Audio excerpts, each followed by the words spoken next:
Hello everyone, nature of লাভলিতে আপনাদের সবাইকে স্বাগত। আগের ভিডিওতে আপনাদের সঙ্গে শেয়ার করেছিলাম যে আমরা রিলায়েন্সের স্মার্ট পয়েন্টে চলে এসেছি কিছু গ্রসারি আইটেম নেওয়ার জন্য। অ্যাকচুয়ালি এখানে আসা হয়েছে গোলাপ জামুনের জন্য, তো প্যাকেট দুটো নিয়ে এখন বাড়ি চলে যাচ্ছি। দারুণ এনজয় করলাম, দারুণ। তবে এখন হচ্ছে ওদেরকে ওই গোলাপ জামুনটা বানিয়ে দিতে হবে, ওই জন্যই যাওয়া। তো হাত মুখ ধুয়ে ফ্রেশ হয়ে আসছি, এসে গোলাপ জামুনটা রেডি করবো, কারণ ওটা তো আবার শিরার মধ্যে দিলে তো আবার সময় লাগবে, মিনিমাম 20 মিনিট তো দিতেই হবে।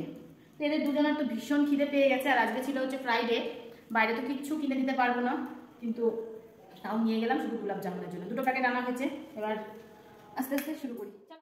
হাত মুখ ধুয়ে ফ্রেশ হয়ে চলে এসেছি। এতটুকুনি রেস্ট নেওয়ার টাইম পাইনি, কারণ ওদেরকে বানিয়ে দিতে হবে গোলাপ জামুন। তো এসেই তো প্যাকেটটা কেটে ফেলেছি। প্যাকেট আমি নিয়ে এসেছি দুটো। আমি একটা নিচ্ছি দেখে আরেকজন বলছে একটাই কিন্তু হবে না, তুমি দুটো নিয়ে নাও। তো আমি দুটোই নিয়ে নিয়েছি। তো আজকে ফার্স্ট দিন আমি এটা বানাবো। এর আগেও আমি অনেকবার এটা বানিয়ে ওদেরকে খাইয়েছি, বাট ওদের এটা মনে নেই। আর তখন সন্টু ছিল ছোট, আর অলিভিয়া তো তখন হয়নি। তো যাই হোক, অলিভিয়া জানেও না।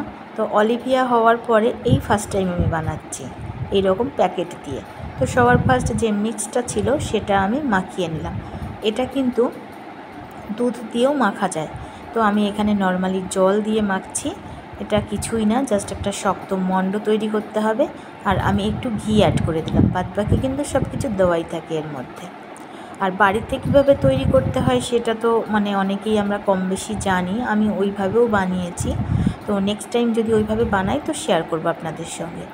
তো সবার প্রথমে সিরাপটা বানিয়ে নিলাম, চিনি দিয়ে দিয়েছি আর জল দিয়ে দিয়েছি।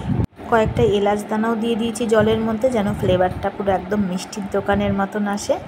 একটা প্যাকেট থেকে কটা বলস তৈরি হবে সেটা কিন্তু প্যাকেটের গায়েই লেখা থাকে, বাট আমি কিন্তু কোনো মেজার করে বানাচ্ছি না, নিজের মাপ মতন শেপ দিয়ে দিয়েছি। আর সাইজটাও কিন্তু নিজের মাপ মতন করেছি। আপনারা চাইলে প্যাকেটে যতগুলো বলস লেখা আছে ততগুলোই কিন্তু মেজার করে বানাতে পারেন।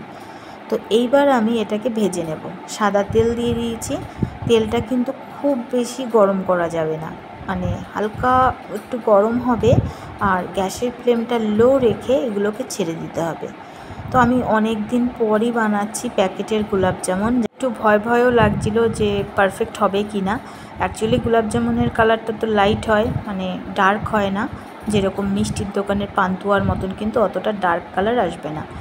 যে যাই বলুক, বাচ্চারা খেতে চেয়েছিল, আমি তো বানিয়ে দিয়েছি। ওরা তো ভীষণ হ্যাপি হয়ে গেছে, বলেছে আরেকটা প্যাকেটও কিন্তু নেক্সট টাইম বানিয়ে দেবে। তাই আমি বললাম এটা খেয়েছো, কদিন পর ওটা বানিয়ে দেবো। তো আজকের ভিডিও এইটুকুই, দেখা হবে নেক্সট ভিডিওতে খুব তাড়াতাড়ি। আপনারাও চাইলে বাড়িতে কিন্তু এইভাবে বানাতে পারেন।